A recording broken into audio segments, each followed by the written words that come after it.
지난주 제가 기도를 하다가 아, 부활에 대해서 이렇게 깊이 묵상을 하게 되었습니다.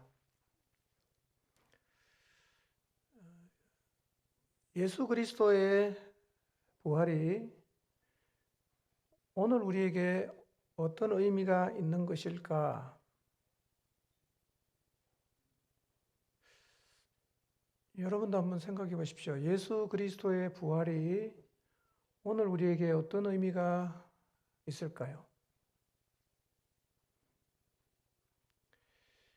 그리고 예수님의 부활을 통해서 일어난 일은 또 무엇일까?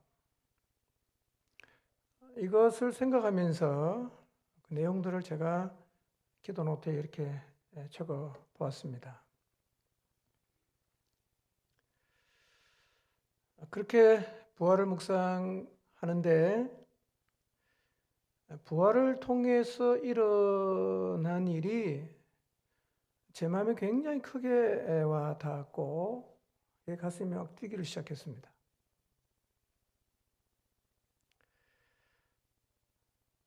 이런 마음이 들었어요. 야, 우리가 부활을 기억하면서 살아야겠구나. 그래서 원래 오늘은 제가 하나님을 보여주는 공동체가 되어야 합니다 라는 말씀을 제가 이어서 드리려고 했는데 부활을 기억하는 게 너무 중요하다는 생각이 들어서 오늘 부활에 대한 말씀을 좀 상고하려고 합니다. 설교 제목 같이 한번 읽어볼까요?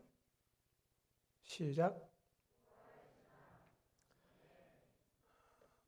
여러분, 부활신앙이라는 말을 들어보셨습니까? 혹시 들어보신 적 있다면 부활신앙이라는 것이 무슨 의미인 것 같습니까? 부활신앙. 부활신앙이라는 말을 들으면 마만 이런 질문이 생길 수 있습니다. 신앙이 다 똑같은데 무슨 부활신앙이라는 게 또 있는가?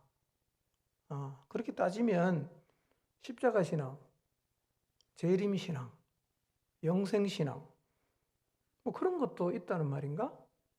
그런 질문이 생길 수 있어요.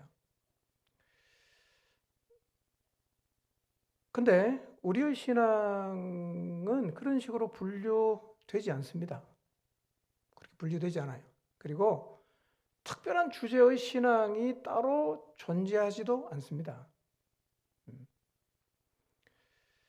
그럼 부활신앙이라는 이 표현이 무엇을 의미하는 걸까요?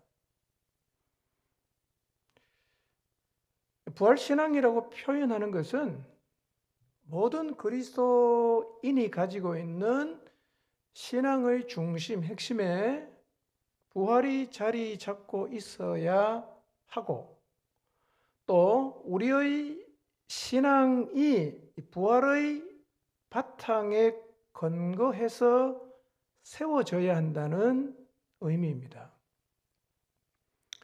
부활신앙, 재림신앙, 십자가신앙 이런 표현을 우리가 쓰지 않아야 되지만 굳이 이 부활이라는 특정한 단어를 넣어서 부활신앙이라고 표현하는 이유는 우리의 신앙에서 부활이 그만큼 중요하다는 거예요.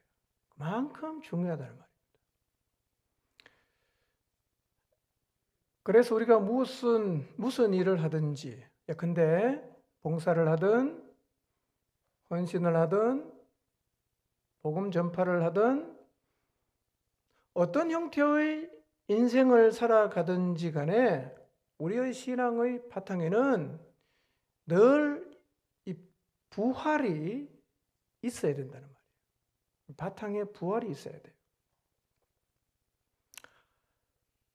이렇게 예수님의 부활과 우리의 부활이 신앙생활의 근간이 되어야 함에도 우리는 부활 주일에만 생각하는 경향이 있어요.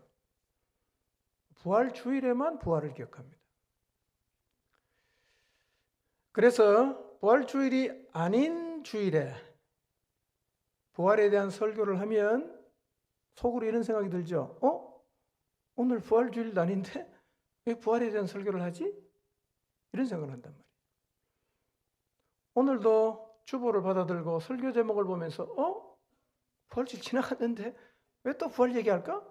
그런 생각을 하신 분이 계셨을지 모르겠습니다.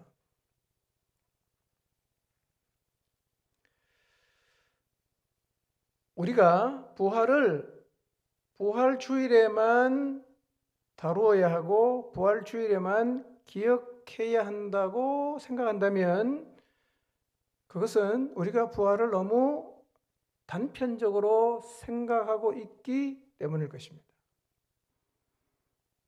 단편적으로 생각한다는 말은 부활을 기독교를 형성하게 만든 아주 중요한 사건으로 기억을 해서 부활했다는 사건 자체를 부인하지는 않지만 그 이상의 의미도 부여하지 않고 있다는 말이에요. 이렇게 부활을 그냥 죽었다가 살아났다 이렇게 단편적으로만 생각을 하게 되면 부활을 믿고 있어도 실제로 부활이 우리의 삶에 그다지 영향을 미치지 못하게 됩니다. 이것은 매우 중요한 것을 놓치는 것이고 사실은 엄청난 손실을 가져다 줍니다. 우리의 신앙에 엄청난 손실이 생겨요. 왜냐하면 부활을 단편적으로 생각을 하게 되면 부활과 함께 일어난 일이 엄청나게 많은데 그거를 다 놓치게 된다는 거예요. 그래서 부활은 예수님이 부활하셨음을 믿습니다. 그리고 나도 부활할 것을 믿습니다. 라는 시각으로만 봐서는 안 된다는 말이에요. 그렇게 단편적으로 부활을 생각하면 안 되는 이유가 부활에 따라오는 게 굉장히 많단 말이에요. 그러니까 부활했다는 사실뿐만 아니라 부활과 함께 따라오는 게 뭔지를 알아야 되고 그것들의 영향을 받아야 부활이 오늘 우리들의 삶에 영향을 줘요. 그러니까 부활만 보지 말고 부활과 함께 따라오는 것을 한 덩어리로 봐야 됩니다. 한 덩어리로. 그래야 실제 우리들의 삶에 부활이 진정한 의미를 갖게 됩니다.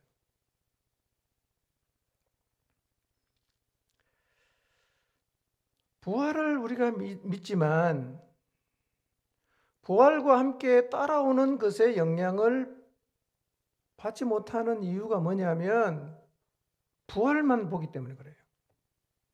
덩어리로 봐야 되는데. 그래서 그러면 예수 그리스도의 부활에 따라오는 게 도대체 뭐가 있을까? 여러분, 예수 그리스도의 부활에 따라오는 게 무엇이 있을 것 같아요? 뭐가 따라올 것 같습니까? 부활했다. 이걸로 끝나지 않아요. 분명히 뭔가 따라와요. 뭐가 따라올까? 그것을 알게 되면 부활의 의미가 달라져요. 의미가 달라집니다. 달라져야 합니다. 그래야 부활이 우리의 삶에 실제적인 영향을 미치게 됩니다.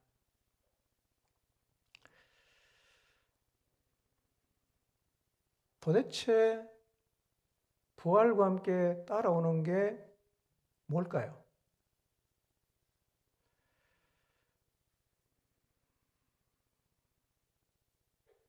부활이 예수님이 십자가에 죽었다가 3일 만에 살아나셨다는 것으로 끝나지 않는다는 게 무슨 말인가부터 먼저 좀 생각을 해보도록 하겠습니다. 그 다음에 부활과 함께 따라온 실제적인 내용이 무엇인지를 또 살펴보도록 하겠습니다. 부활과 같이 따라오는 그것을 설명하기 위해서 제가 예를 들어 보겠습니다. 한 사람이 취업 준비를 하고 있습니다. 대기업에 들어가기 위해서 열심히 공부를 하고 있습니다. 소위 말하는 취준생으로 살다 보니까 여러 면에서 힘들고 삶이 고달픕니다. 늘 공부를 해야 되고, 그리고 경제적으로도 어렵습니다. 되게 다 없는 거예요. 돈도 없고, 차도 없고, 직장도 없고. 그러니 은행 가면 단돈 몇백만 원도 대출을 받을 수 없고, 직장이 없으면 카드도 내기 쉽지 않습니다. 돈이 없으니까 그냥 라면만 그냥 무지하게 먹고 아주 궁색하게 살고 있습니다. 결혼은 엄두도 못 내고 있습니다. 열심히 공부를 했어요. 근데 대기업에 취업이 되었습니다. 여러분, 이 사람에게 무엇이 달라졌을까요? 그냥 취준생에서 직장을 가졌다, 취업했다. 이것만 달라졌을까요? 아니면 취업과 함께 많은 것이 달라졌을까요? 대기업에 취업을 하면 취업을 했다로 끝이 나지 않습니다. 따라오는 게 굉장히 많아요. 그래서 취준생으로 있을 때하고 대기업에 취업을 한 후의 삶은 당연히 달라지게 돼 있고 바뀌게 돼 있어요. 대기업에 취업했는데 아무것도 달라지지 않을 수는 없어요. 취업을 하면 월급을 받죠. 그리고 큰 기업은 보니까 1년이 경과하면 성과급을 줘요. 근데 어떤 경우에는 몇 천만 원씩 줍니다. 성과급이. 그리고 비교적 넉넉하게 보수를 받게 됩니다. 그래서 딱 취업을 하면 많은 게 달라지죠. 이제 차 없이 걸어 다니지 않습니다. 궁상을 떨면서 라면만 먹지도 않을 것입니다. 차도 사고 카드도 발급받고 대출도 받아서 집도 구하고 드디어 데이트도 시작하고 결혼도 생각하게 될 것입니다. 취업은 이 사람의 삶을 완전히 바꿔놓습니다. 여러분, 취업을 하게 되면 경제적인 부분이 충족이 되기 때문에 취업했다로 끝나지 않습니다. 많은 부분이 바뀌게 되어 있어요. 예수 그리스도의 부활이 그와 같다는 거예요. 부활했다? 그걸로 끝나지 않아요. 부활과 함께 따라오는 게 굉장히 많아요. 그래서 예수 그리스도의 부활을 진실로 믿을 때 우리의 삶에는 많은 변화들이 일어나게 돼요. 특히 예수님의 부활은 우리의 인생의 핵심이 되는 중요한 부분에 많은 변화를 가져왔습니다. 그래서 부활을 진짜 믿으면 우리의 삶은 변할 수밖에 없어요. 한 가지만 예를 더 들죠. 여러분, 국회의원 아시죠? 국회의원이 되면 100가지가 달라진다는 말이 있어요. 실제로 100가지가 달라지는지는 잘 모르겠지만 국회의원이 되면 달라지는 게 많아요.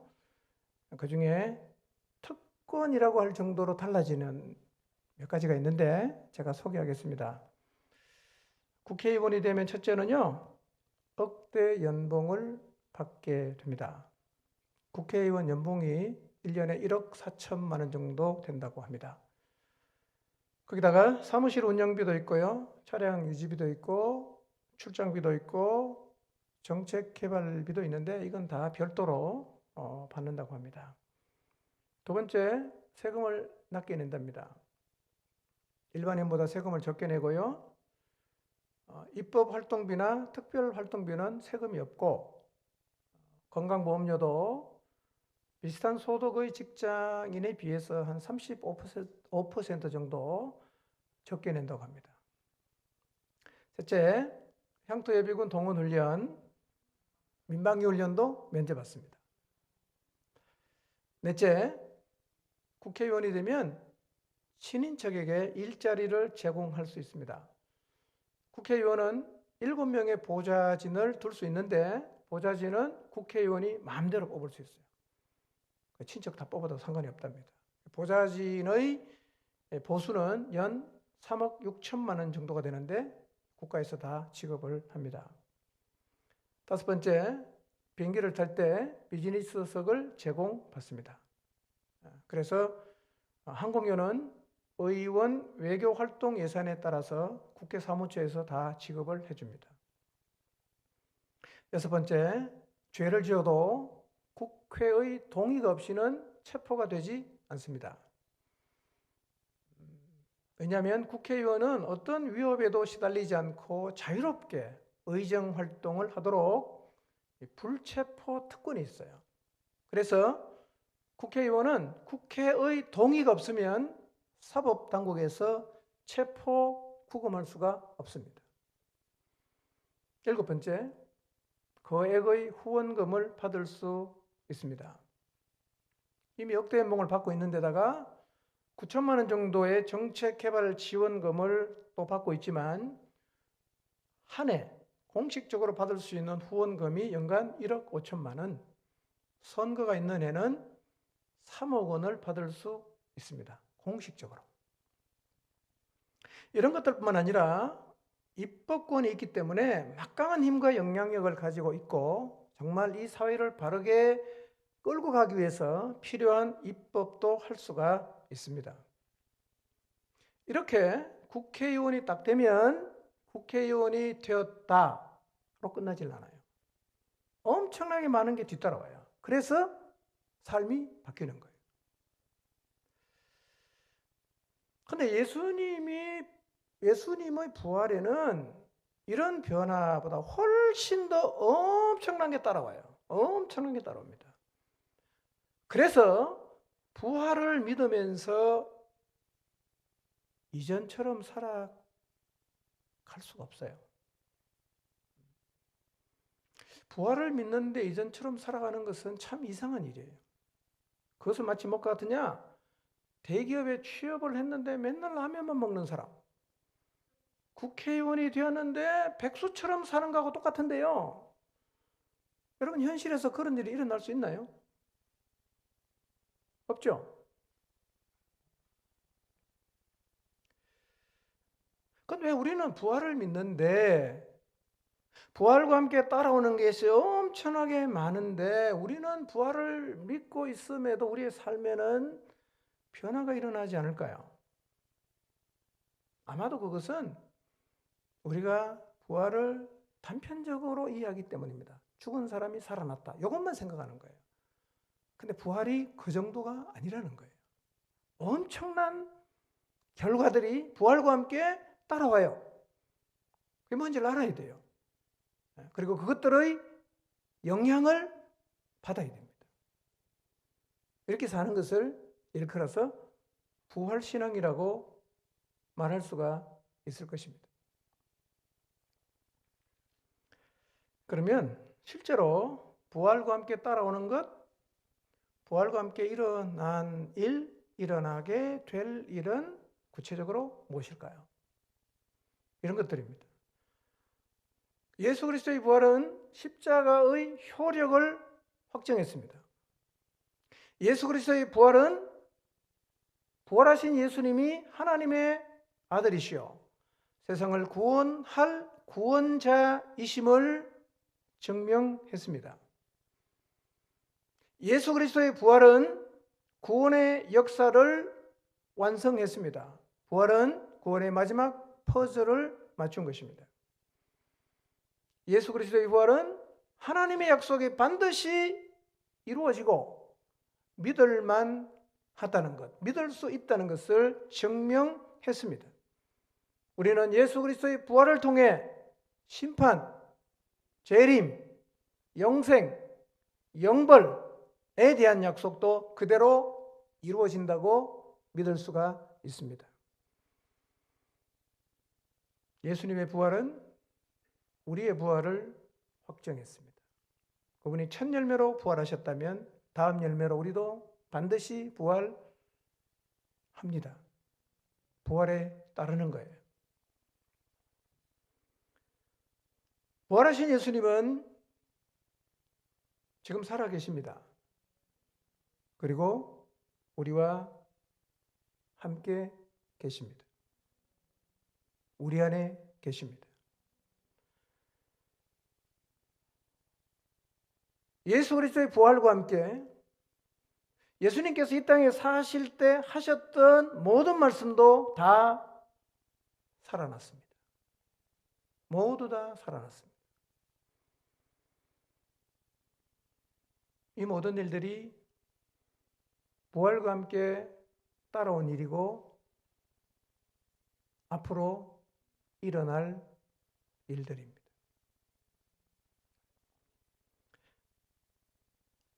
그러므로 우리가 부활을 진실로 믿는다면 부활에 뒤따른 이 일들도 같이 믿어야 합니다. 그리고 부활에 뒤따른 이 사건들이 실제 오늘 우리들의 삶에 영향을 줘야 합니다. 그것이 진짜 부활을 믿는다는 의미입니다. 이제 여러분, 예수 그리스도의 부활을 생각할 때 죽은 사람이 살아났다, 이것만 생각하지 마시고 이 부활과 함께 이루어진 사실까지 함께 생각하시기를 바랍니다. 부활하셨다, 이것도 생각해야 돼요. 이쪽만 보지 말고 이쪽도 봐야 돼요. 그렇게 부활과 더불어 부활에 따라온 일을 묵상하기를 시작해 보십시오. 이게요, 우리의 가슴을 뛰게 만들어요. 매우 흥분하게 만듭니다. 부활이 진짜 대단한 일이에요.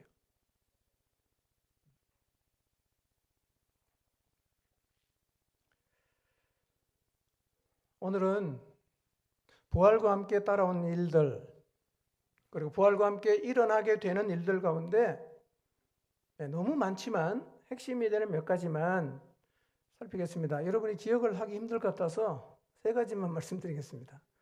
세 가지는 다 기억할 거예요. 오늘 설교를 마치고 나면 부활하면 세 가지가 다 기억나야 돼요. 한 덩어리로 기억하셔야 됩니다. 그리고 따라오는 이것들의 실제 영향을 받아야 됩니다. 이게 부활을 믿는다는 진짜 의미예요. 예.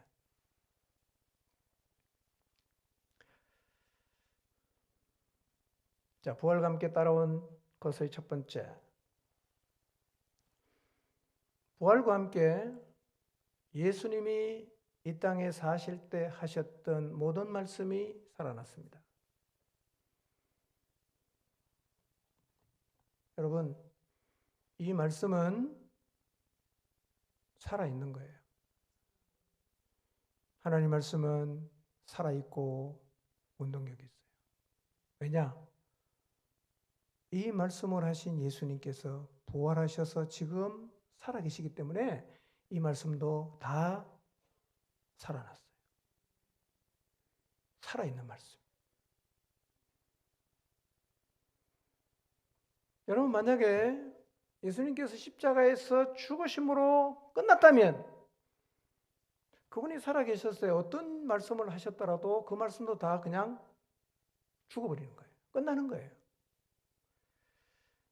그런데 이 땅에 살 때 예수님이 많은 말씀을 하셨는데 그 말씀을 하신 분이 자기 자신이 자기 자신의 미래에 대해서 예견했던 것처럼 내가 십자가에 죽었다가 3일 만에 다시 살아난다? 그러면 내가 하나님의 아들이라는 사실을 믿으라고 하셨는데 그분이 진짜 살아나셨어요. 그렇다면 그분이 이 땅에 사실 때 하셨던 말씀은 어떻게 될까요? 다 살아났어요. 여러분, 성경 말씀은 지금도 살아있습니다. 살아있기 때문에 활동해요. 그 말씀이 사람을 변화시키지 않습니까? 말씀에는 대단한 능력이 있지 않습니까? 이 말씀이 곧 하나님이에요. 부활이 뭘 가지고 왔는가? 그분이 이 땅에 사실 때 하셨던 모든 말씀이 다시 살아나게 하는 결과를 가지고 왔습니다. 여러분 상식적으로 생각해 보세요. 예수님이 이 땅에 사실 때 굉장히 중요한 말씀을 많이 하십니다. 미래에 대한 얘기도 하시고 영혼에 대한 얘기도 하시고 굉장히 중요한 얘기, 너희들 인생 이렇게 살아야 돼, 다 말씀하셨어요. 근데 그분이 말씀하신 대로 죽었다가 다시 살아났으면 이 말씀이 살아날까요? 안 살아날까요? 살아나지요. 살아나지요. 너무 당연한 얘기입니다. 아시는 것처럼 예수님은 세상에 계실 때 많은 말씀을 하셨어요. 많은 말씀을 하셨어요. 우리는 이제 이 말씀을 새롭게 들어야 됩니다. 새로운 마음으로 들어야 돼요. 아, 이게 살아있는 말씀이구나. 이거 그냥 한쪽 귀로 듣고 흘려 버려서는 절대로 안 되는 말씀이구나. 이렇게 하나님 말씀을 우리가 새로운 자세로 대하기를 시작해야 됩니다. 부활을 믿는다면. 부활을 믿으면서 이 하나님 말씀을 귓전으로 흘려 보내면 안 돼요.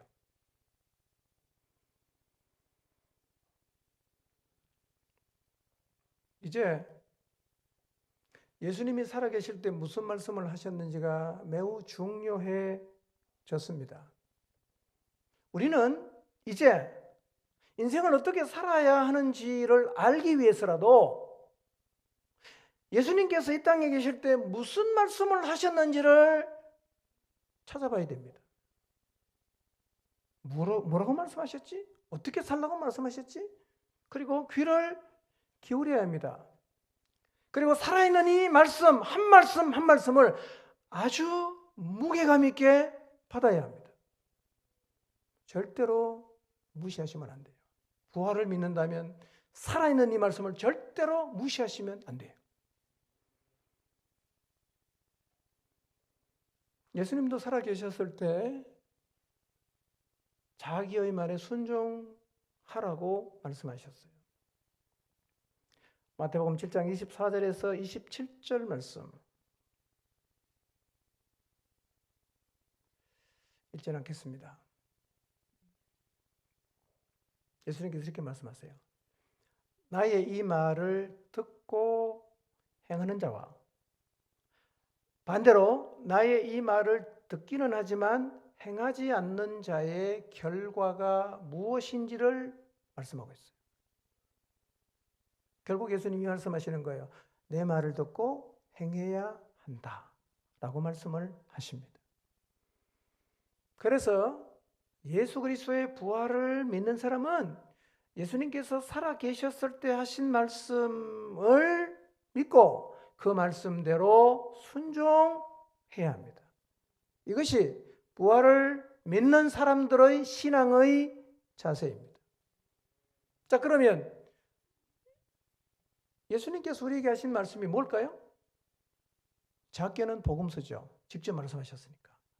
그러나 이 성경 전체는 성령의 감동으로 기록이 되어 있어요.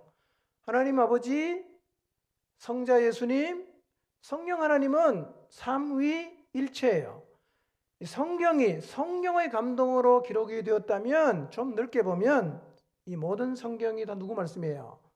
예수 그리스도의 말씀이라고 볼 수 있어요. 그러니 우리는 이 성경 전체가 살아있는 하나님 말씀으로 기억하고 이 말씀에 순종해야 돼요. 여러분, 예수님이 살아계실 때 우리 보고 인생을 어떻게 살아야 된다고 말씀하신 게 궁금하지 않으세요? 뭐라고 주님이 말씀하셨는가 한번 듣고 싶지 않으세요?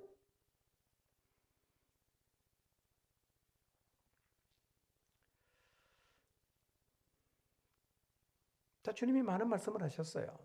근데 이 마지막 때를 살고 있는 우리가 기억해야 될 말씀 한두 가지만 간단하게 제가 찾아드리고요.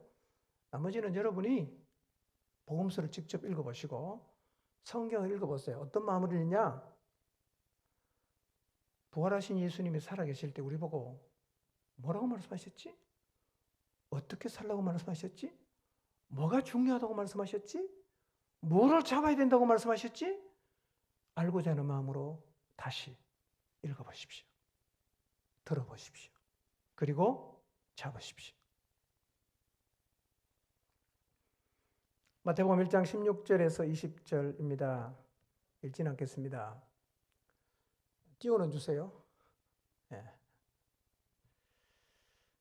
잘 아시는 내용이죠. 예수님께서 시몬과 안드레를 만나셔서 이렇게 말씀하십니다. 나를 따라와라. 내가 너희를 사람 낚는 어부가 되게 하겠다고 하셨어요. 조금 더 가시다가 야고보와 요한 형제도 보시고 부르셨어요. 왜 부르셨는가? 예수님을 따르라고. 여러분, 예수님은 지금도 우리를 부르십니다. 나를 따르라고.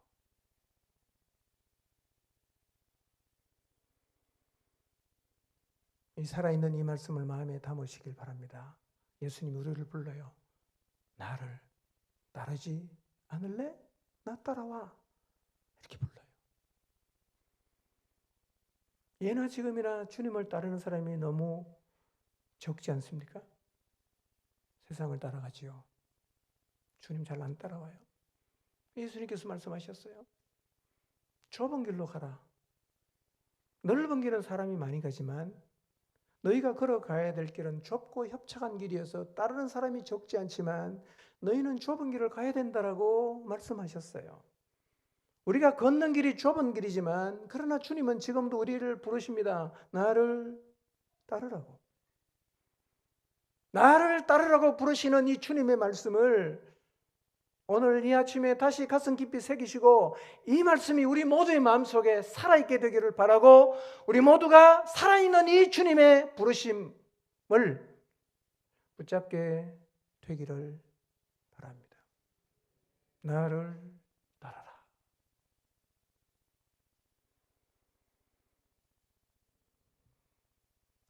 예나 지금이나 나를 따르라고 하시는 주님의 부르심에 순종하는 사람은 적은 것 같습니다. 빌립보서 1장 21절 22절을 한번 읽어볼까요? 시작.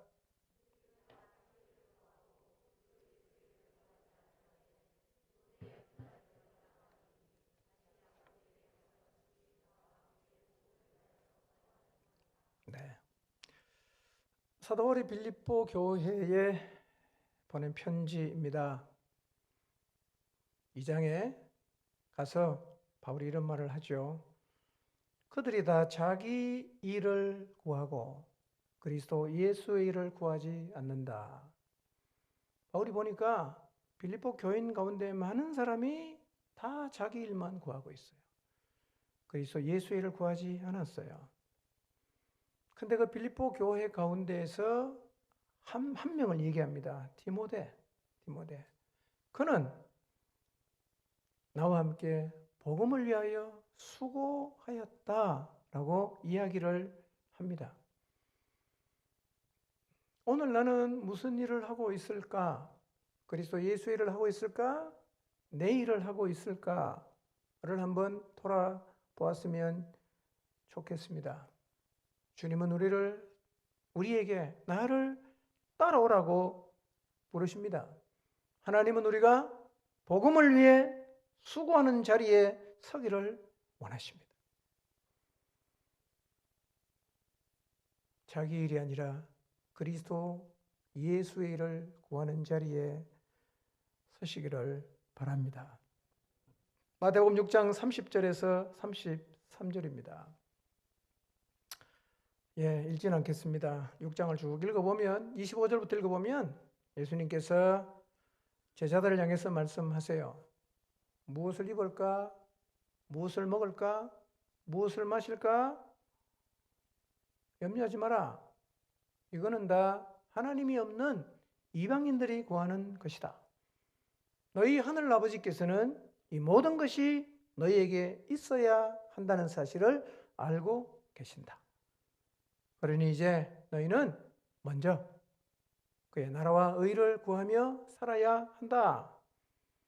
그러면 이 모든 것을 내가 너희에게 더해 주겠다라고 말씀을 하셨습니다. 여러분, 먼저 그의 나라와 의를 구한다는 의미를 한번 생각해 보십시오. 여러분의 삶 속에서 먼저 하나님의 나라와 의를 구한다는 의미가 무엇인지를 한번 생각해 보십시오. 그리고 오늘 나는 어떻게 살고 있는가도 한번 함께 생각해 보십시오.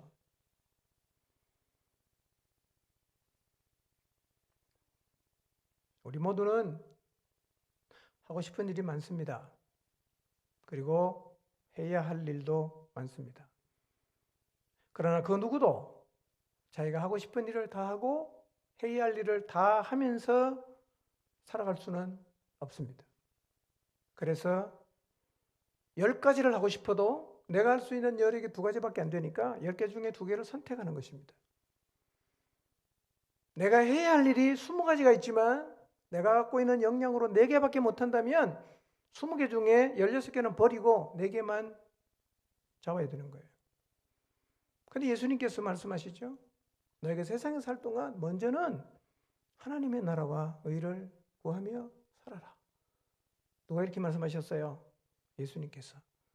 인생의 우선순위를 어디에 두어야 하는지를 예수님은 살아계실 때 이미 우리에게 말씀해 주셨습니다. 그분이 부활하셨기 때문에 이 말씀 다시 살아났어요. 살아있습니다. 먼저 그의 나라와 의를 구하며 사시기를 바랍니다. 부활이 있잖아요. 손해가 아니에요. 인생 허비하는 거 아니에요.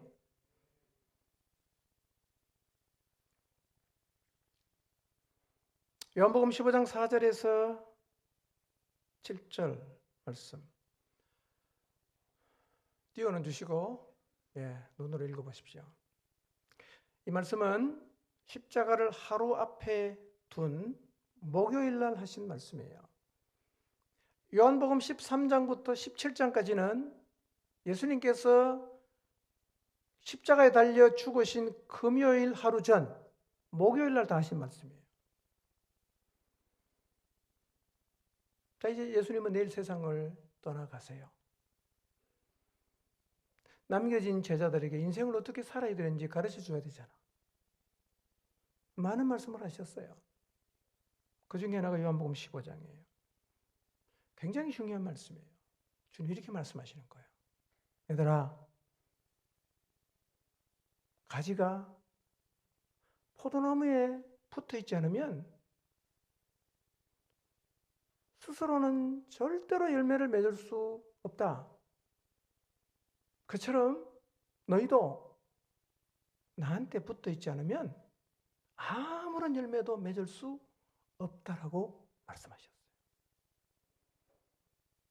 나한테 붙어 있어야 돼. 나한테 붙어 있어야 돼. 이 얘기를 하신 거예요. 여러분, 이 말씀 굉장히 중요한 말씀입니다. 다르게 말하면 이런 거예요. 늘 너희들 나와의 관계 안에서 살아야 한다. 너희들 내 하나님 아버지하고 어떻게 관계를 맺고 사는 거 봤지? 내가 기도하는 거 봤지? 내 안에 말씀이 늘 살아있는 거 봤지? 너희도 내가 아버지와의 관계를 맺고 사는 것처럼 너희도 그처럼 나하고 관계를 맺으면서 살아야 돼. 붙어 있어야 돼. 붙어 있지 않으면 아무것도 할 수가 없어. 라고 말씀하셨어요. 여러분, 이 말씀을 마음에 꼭 새기시기를 바랍니다. 우리가 예수님에게 붙어 있지 않으면 아무것도 할 수가 없어요. 과장법이 아닙니다. 아무것도 할 수가 없습니다. 어쩌면 우리 모두는 영적으로 메말랐던 경험을 갖고 있을 것입니다. 하나님과의 관계가 일시적으로 단절되어 살았던 경험을 가지고 있을 것입니다. 그때를 한번 생각해 보십시오. 여러분의 삶에 하나님이 맺게 하시는 열매가 있던가요? 아무것도 할 수가 없어요, 우리는요. 우리가 이 땅에서 주님의 부르심을 받고 구원받은 하나님의 사람으로 하나님이 맺게 하시는 열매를 맺으려고 하면 방법은 딱 하나, 붙어 있어야 돼요. 그분과의 깊은 교제 가운데 사는 것. 이것만이 우리가 이 땅에서 하나님이 기대하시는 열매를 맺을 수 있는 유일한 길이에요. 예수님 말씀 기억하십시오. 이 말씀 살아있어요. 나한테 붙어 있어야 돼. 너희 내 안에 거해야 되고 내 말이 너희 안에 거해야 돼. 너 이거 잊어먹지 마. 그렇게 주님께서 당부하시는 것입니다. 날마다 기도하시나요? 여러분의 마음속에 늘 하나님 말씀이 살아있나요?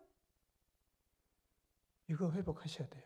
이거 안 되면 여러분의 삶을 통해서 아무런 열매도 맺을 수가 없습니다. 아무것도 안 된다고 그랬어요. 예수님 말씀하셨어요. 절대로 과장법 아닙니다. 여러분, 원둥기에서 떨어진 가지가 열매 맺는 거 보신 적 있습니까? 없죠? 여러분, 예수님이 뭐라고 말씀하신지 아십니까? 나는 아버지께서 하시는 일을 보지 않고는 아무것도 스스로는 할 수가 없다. 이렇게 말씀하셨어요. 예수님이 그렇게 말씀하셨어요. 예수님이 하늘에 계신 아버지와 관계를 맺고 사셨던 것처럼 우리도 예수님과 그렇게 관계를 맺으며 살아야 합니다. 주님의 당부예요. 이렇게 살아야 돼. 나한테 붙어 있어야 된다. 내 말이 늘 너희 안에 살아 있어야 된다. 내 말이 너희 마음속에 늘 머물러 있어야 된다. 그렇게 예수님께서 말씀하신 거예요. 저는 이번 한 주간 우리 모두가 복음서를 다시 읽으면서 예수님께서 우리에게 무엇을 말씀하셨는가를 다시 한번 더 마음에 새기고 그 말씀이 우리의 마음속에 살아있게 하고 그 말씀을 붙잡는 시간을 가져보시기를 원합니다. 성경 읽기 어플 있죠? 일어나서 그거 틀어놓으세요. 세수하고 출근 준비하면서 들어보세요. 귀를 쫑긋 세우고 도대체 예수님이 뭐라고 말씀하셨나? 나보고 어떻게 살라고 말씀하셨나? 뭘 붙잡고 살아야 된다고 말씀하셨나? 알고자 하는 마음으로 다시 들어보십시오. 그렇게 할 이유가 있는 이유는 부활을 믿는 우리가 잡아야 하는 게 바로 부활하신 예수님께서 하신 말씀이기 때문이에요. 말씀을 잡아야 됩니다. 정직하게 우리를 한번 돌아볼까요? 우리를 돌아봅시다. 나는 지금 무엇을 잡고 있을까? 어떤 가치를 붙잡고 있을까? 우리가 만약에 예수 그리스도의 부활을 믿는다면 확신차게 예수 그리스도의 말씀을 잡아야 합니다. 아멘입니까? 예수 그리스도의 말씀을 잡아야 합니다. 살아있는 이 말씀을 붙잡고 그 말씀에 순종하는 신앙을 일컬어 부활신앙이라고 할 수가 있을 것입니다. 모두의 마음속에 하나님 말씀을 굳게 잡는 은혜, 우리 모두의 마음속에 주님이 주신 살아있는 말씀이 다시 살아 약동하게 되는 은혜가 있기를 주님의 이름으로 축원합니다. 부활과 함께 따라온 것의 두 번째가 있습니다. 부활은 예수님이 세상 끝날까지 우리와 함께 하시는 복을 가져다 주었어요. 가져왔어요. 놀라운 복입니다. 요한계시록 1장 18절 한번 읽어볼까요? 시작.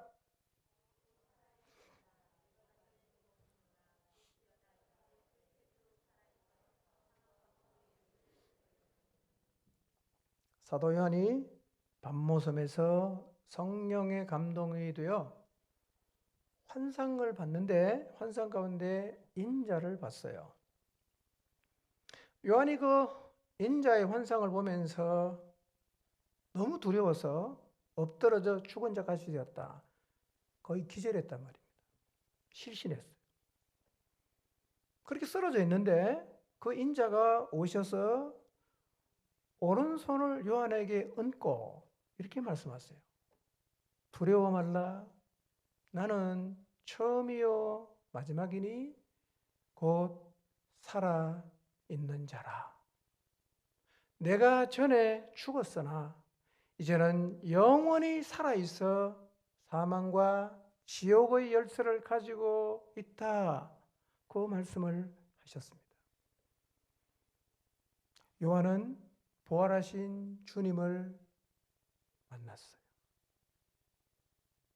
예수님 부활하셨기 때문에 살아계신 것 당연하겠죠? 그렇죠? 그럼 뭐 하실까요, 지금? 어디 계실까요? 하늘나라에서 푹 쉬시고 계실까요?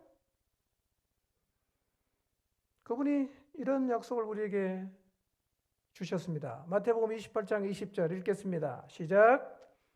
내가 너에게 분부한 모든 것을 가르쳐 지키게 하라. 볼지어다 내가 세상 끝날까지 너희와 항상 함께 있으리라 하시니라. 부활하시고 승천하시기 전에 모여있는 제자들에게 대사명을 주십니다. 잘 알고 있는 말씀이죠. 모든 민족을 제자로 삼아서 아버지와 아들과 성령의 이름으로 침례를 주고 내가 너에게 분부한 모든 것을 가르쳐 지키게 하라는 대사명을 주셨는데, 주님이 마지막으로 남긴 말씀이 이것일 수밖에 없는 이유는 그것이 주님의 목적이셨기 때문이에요. 세상을 구원하러 오셨기 때문에 구원의 역사를 완성하시고 남기고 싶은 얘기가 뭐겠어요? 이 구원의 소식을 모든 민족에게 전파라는 거 아니겠어요? 그렇게 대사명을 주신 다음에 그 다음에 주님이 하신 말씀이 이거예요. 내가 세상 끝날까지 너희와 항상 함께 있겠다.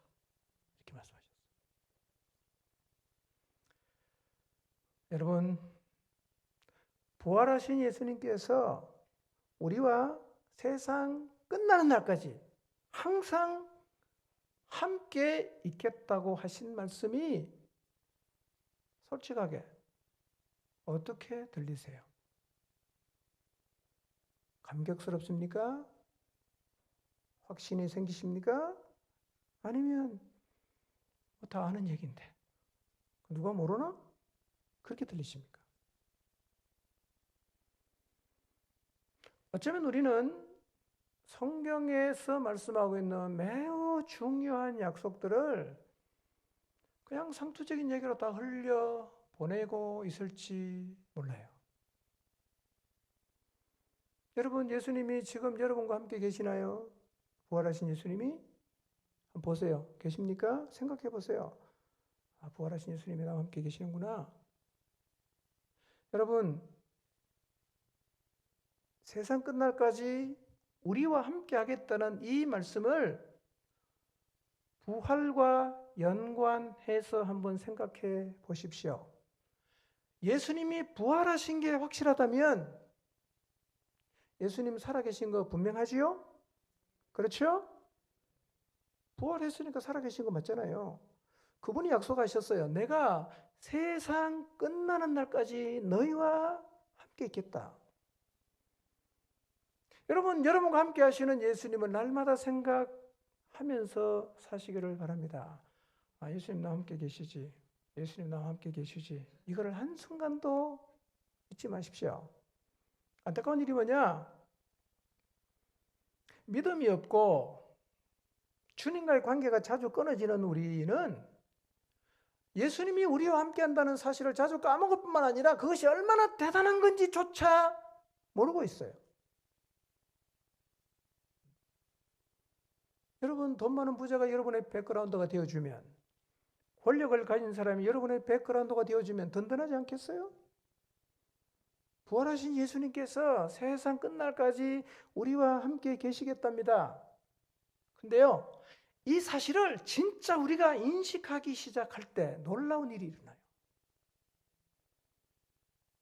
부활하신 예수님께서 나와 언제나 함께 계신다는 사실을 인식하면 굉장한 일이 일어나요.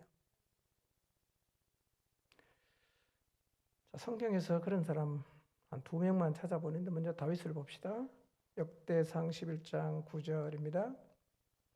짧으니까 읽어보겠습니다. 시작. 함께 계시니 다윗이 점점 강성하여 가니라. 만군의 여호와께서 함께 계셨다. 다윗이 강성했다. 뭐 이런 표현은 성경에 여러 번 나와요. 근데 이거보다 중요한 게 있어요. 이거보다 중요한 거. 하나님이 다윗과 함께 했어요. 근데 그보다 더 중요한 게 뭐냐? 다윗 자신도 하나님이 지금 자기와 함께 계신다는 사실을 인식하고 있었다는 거예요. 언제부터 그랬냐? 10대 때부터 그랬어요. 10대 때부터. 이게요, 다윗에게는 엄청난 힘이었어요. 하나님이 나와 함께 하신다. 시편 23편에도 그런 고백하지 않습니까? 주께서 나와 함께 하십니다. 이 하나님이 나와 함께 하신다는 것이 다윗의 인생에 어떤 의미였는가? 사무엘상 17장 45절에서 47절을 보면 앞뒤로 쭉 읽어보시면 골리앗과의 전쟁하는 얘기가 나와요. 골리앗은 장수였어요. 엄청 키가 컸습니다. 기골이 장대했습니다. 그래서 이스라엘의 군인들이 감히 나서지 못하고 바위에 숨고 다 동굴에 숨어 있습니다. 그런데 17세밖에 안 되는 이 어린 소년 다윗, 체구도 그리 크지 않은 다윗이 물맷돌 하나를 들고 골리앗을 향해서 돌진했는데, 여러분 이 힘이 어디서 나온지 아십니까? 이 소년 다윗이 골리앗을 향해 돌진할 수 있는 힘은 하나님이 나와 함께 하신다. 여기에서 나왔어요. 두려워하지 않습니다. 하나님이 나와 함께 계셔. 하나님을 욕하는 저 이방 개 같은 인간은 하나님이 처단하실 거예요. 그리고는 물맷돌을 들고 골리앗을 향해 달려나갔어요. 이게 하나님과 함께함을 인식하는 사람에게서 나타나는 힘이에요. 이 힘을 다윗이 알고 있어요. 다윗이 제일 두려운 게 뭔지 아세요? 하나님이 자기를 떠나는 걸 제일 두려워했습니다. 떠나는 걸 제일 두려워해요. 시편 51편 11절 한번 볼까요? 읽어보겠습니다. 시작.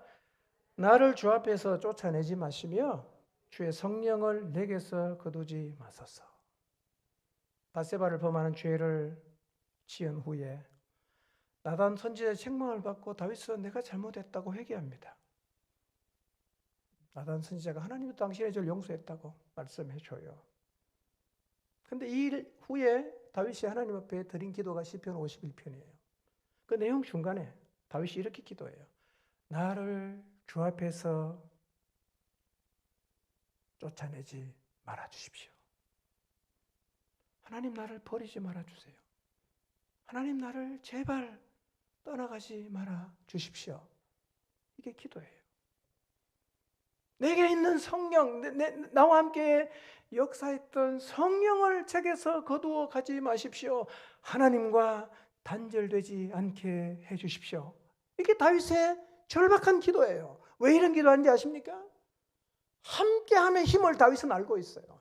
하나님과 함께 했을 때 다윗은 세상에 두려운 게 없었어요. 죄를 짓고 나니까 제일 두려운 게 뭐냐? 하나님이 자기를 떠나가는 거예요. 여러분 이게 두려우세요? 여러분 뭘 두려워하십니까? 하나님 떠나는 거 하나도 혹시 안 두려운 건 아닌가요?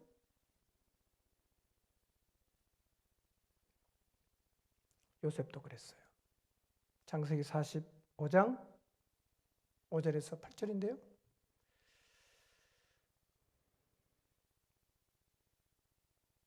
창세기 45장은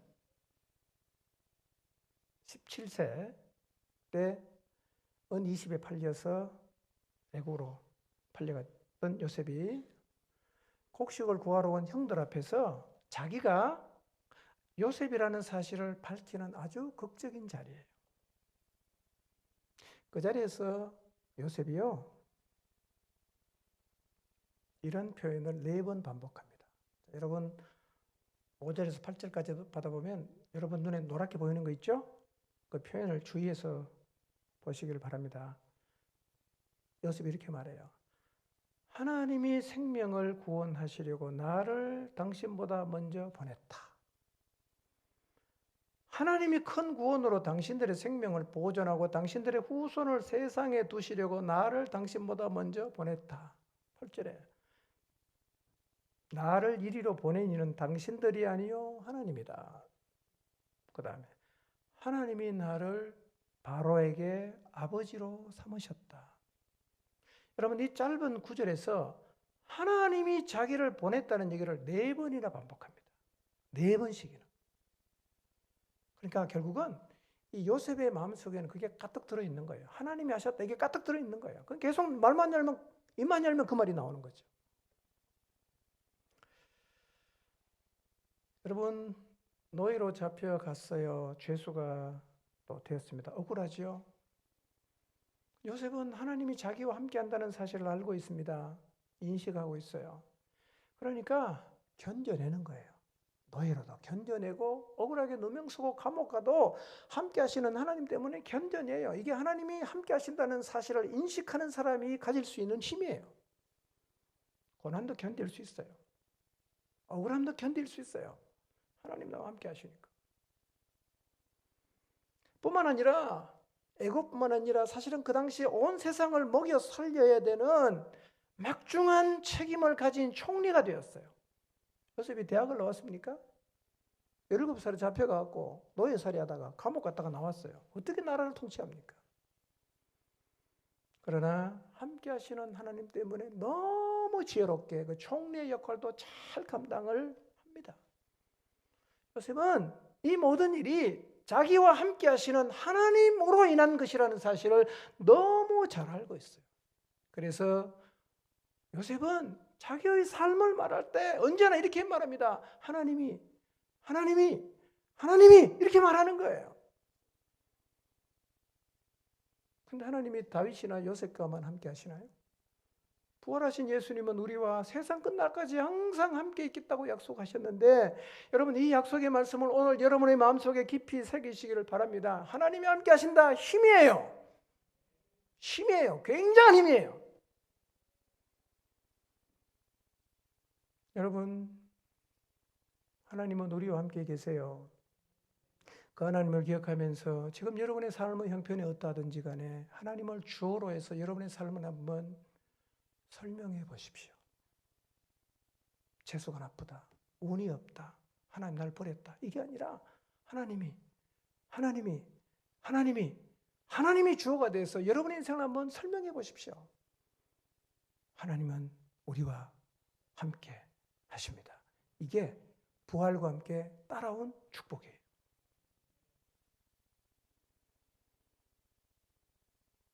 지금도 우리와 함께 하시는 하나님 인식하십시오. 그리고 함께함의 힘을 여러분도 갖게 되시기를 바랍니다. 마지막 3번째, 부활과 함께 뭐가 따라왔는가? 여러분 부활과 함께 따라온 것은 기쁨과 소망이에요. 이게 따라왔어요. 지난주에도 잠깐 언급했습니다. 너무 중요한 거예요.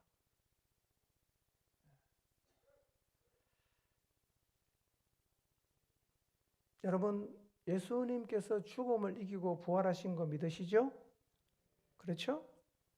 우리는 예수 그리스도께서 상식을 뛰어넘고 거의 진리 수준에 가까운 죽으면 살아날 수 없다라는 이 법칙을 예수님은 깨트리시고 그분이 부활의 자리에 서신 것을 우리는 알고 있습니다. 보았습니다. 그런데 우리는 그것을 본 것으로 끝나지 않습니다. 어느 날 우리는 끝까지 하나님을 받아들이지 않는 사람들이 심판의 자리에 서 있는 것도 볼 것입니다. 볼 거예요. 그리고 하나님을 끝까지 거부한 사람이 영원한 멸망의 자리에 떨어지는 것도 보게 될 것입니다. 반드시 봅니다. 원래 우리도 심판받고 형벌을 받아 지옥에 가야 되는 사람들이었죠. 하나님이 세상을 사랑하셔서 아들을 보내서 우리의 죄를 대신해서 죽게 하시고 부활하심을 통해 구원의 역사를 완성하셨어요. 우리가 이분을 믿었어요. 우리의 죄가 사해졌어요. 우리가 구원받았어요. 우리는 이제 심판의 자리에 서지 않습니다. 우리는 멸망으로 가질 않아요. 우리 구원받았어요. 옛날 이런 노래 있었죠. 나 구원받았네. 너 구원받았네. 우리 구원받았네. 가만히 생각해 봤어요. 우리가 구원받았어요. 얼마나 기쁜 일이에요. 얼마나 감격스러운 일이에요. 구원이 기쁘십니까? 그 교회 다니면 다 받는 건데 그건 뭐가 중요해? 난 부자가 되는 게 더 좋아. 혹시 이런 생각을 갖고 계시지 않겠죠? 구원받았어요. 구원받았어요. 하나님 말씀 반드시 이루어지잖아요. 사람들이 심판의 자리에 서고 하나님의 심판한 결과라 영원한 지옥에 떨어지는 그 순간 우리가 구원받았으니까 얼마나 우리가 기뻐할 수 있겠어요. 그래서 부활은 우리에게 구원의 기쁨을 가져다 준 거예요. 구원받았어요. 그리고 영원한 생명을 누리는 자리에 설 것입니다. 그래서 부활은 우리에게 기쁨과 동시에 소망을 가져다 주었어요. 이제 우리에게는 소망이 있어요. 영원한 생명 누리는 소망. 부활의 주님을 다시 만나는 소망. 그분 앞에 이 땅에 살면서 주님을 위해 살았던 모든 삶을 보상해 주실 것에 대한 소망이 우리에게 있지 않습니까?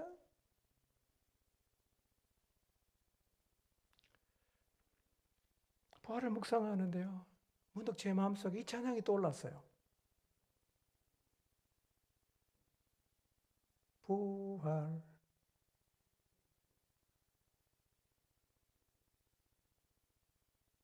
하셨네.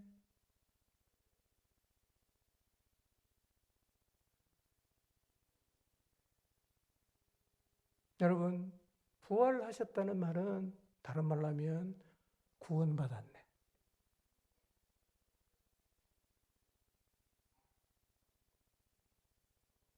영생 얻었네라는 말과 똑같은 말이지.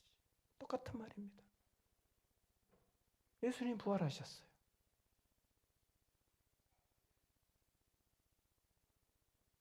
우리 구원받았어요.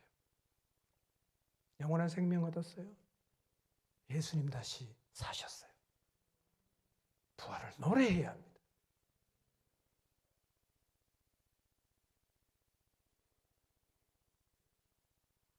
가사가 떠올랐는데 노래를 부르니까 음이 생각이 안 나. 근데 지난 수요일 날 이 찬양을 불렀어요. 너무 좋았어요. 근데 진짜 가사는 부활하셨네가 아니고 부활했네더라고요. 오늘 결단의 시간에 이 찬양을 같이 부를 거예요. 주님 부활하셨다. 노래해야 할 일이죠. 노래해야 할 일입니다. 여러분, 예수님 부활하셨어요. 부활하셨어요. 구원받았어요. 영생 얻었어요. 시편 51편 12절을 봅니다. 읽읍시다. 시작.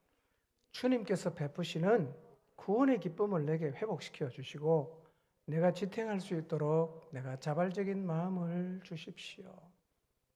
이 시편 51편은 다윗이 바세바를 범하는 죄를 지은 후에 회개함으로 통회함으로 적은 기도문이에요. 12절의 기도가 이거예요. 주님, 죄로 인해 잃어버린 구원의 기쁨 제게 다시 회복시켜 주십시오. 여러분, 구원의 기쁨이 있으신가요? 구원의 기쁨이 있으세요? 지금 당장 돈이 안 생기고 가난하게 살지만 내가 영원한 멸망에서 구원을 받았다는 그 기쁨을 혹시 여러분 갖고 계시나요? 그리스도인에게 이 기쁨이 있어야 돼요. 우리도 기쁨을 잃었다면 다윗처럼 기도해야 됩니다. 주여, 구원의 기쁨을 회복시켜 주십시오. 기도해야 합니다.